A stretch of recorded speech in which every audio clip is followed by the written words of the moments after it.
സ്നേഹ. ഞാൻ കണ്ണൂരിൽ നിന്ന് വരുന്നത്. SAP, Tally, GST, TDS, XML, so ഇതൊക്കെയാണ് ഞാൻ ഇവിടെ പഠിച്ചത് പ്രോപ്പറായിട്ട്. ഇപ്പൊ എനിക്ക് ഇവിടുത്തെ ബേസിൽ പറയാനാണെങ്കിൽ കൂടുതൽ തിയറിനേക്കാളും കൂടുതൽ പ്രാക്ടിക്കൽ സെക്ഷൻ ആയിരുന്നു. ഇപ്പൊ എൻ്റെ ഒരു ബേസിൽ ഞാൻ തിങ്ക് ചെയ്യുമ്പോൾ തിയറിനെക്കാട്ടി കൂടുതലും എനിക്ക് ആപ്ലിക്കബിൾ ആവുന്ന പ്രാക്ടിക്കൽ ക്ലാസ്സാണ്. പിന്നെ ഓൾറെഡി ഇപ്പൊ ഇവിടെ ഇന്റർവ്യൂ ബേസിന് നമുക്കുള്ള ട്രെയിനിങ്ങും കാര്യങ്ങളും എല്ലാം ലാസ്റ്റ് ഒരു 1 വീക്ക് നേരെ നമുക്ക് ആ ഒരു ക്ലാസ് മാത്രം ഫോക്കസ് ചെയ്ത് തന്നായിരുന്നു. ടീച്ചേഴ്സ് എല്ലാം ഇപ്പൊ എൻ്റെ ഒരു ബേസ് പറയാനാണെങ്കിൽ എല്ലാവരും ഫ്രണ്ട്ലി മൈൻഡാണ്. എന്ത് ഡൗട്ട് ഉണ്ടെങ്കിലും നമുക്ക് പേടിച്ച് മാറി നിൽക്കേണ്ട. ഇവിടെ വന്നിട്ട് ജേർണലിസ്റ്റ് കൂടുതൽ നമുക്ക് എല്ലാം പക്കയായിട്ടാണ് ക്ലാസ് കണ്ടിന്യൂ ചെയ്ത് പോയിക്കൊണ്ടിരുന്നത്. ഇപ്പൊ ഞാൻ ജോയിൻ ചെയ്തിരിക്കുന്നത് മീഡിയാടെക് സൊല്യൂഷൻസ് എന്നൊരു കമ്പനിയാണ്.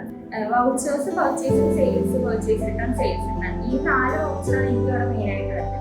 ഓൾറെഡി ഇപ്പൊ ഇന്റർവ്യൂവിന് പോയ ടൈമിലാണെങ്കിലും എനിക്ക് അവിടെ ഇപ്പോൾ ജസ്റ്റ് ഒരു പ്രാക്ടിക്കൽ സെക്ഷൻ ഉണ്ടായിരുന്നു. സോ ഇവിടെ എനിക്ക് അത്ര ഒരു പ്രാക്ടിക്കൽ സെക്ഷൻ ക്ലാസ് കിട്ടിയത് കൊണ്ട് തന്നെ എനിക്ക് പേടിയില്ലായിരുന്നു അവിടെ പ്രാക്ടിക്കൽ സെക്ഷൻ ചെയ്യാനായിട്ട്. പിന്നെ എനിക്ക് ആ ഒരു ഇന്റർവ്യൂവിൽ മെയിനായിട്ടും തിയറിയെക്കാട്ടി കൂടുതൽ എനിക്ക് ആപ്ലിക്കബിൾ ആയൊരു പ്രാക്ടിക്കൽ സെക്ഷനാണ്. സോ ഇവിടുത്തെ ബേസ് കൊണ്ട് എനിക്ക് അവിടെ ചെന്നിട്ട് പേടിക്കേണ്ട ആവശ്യമുണ്ട്.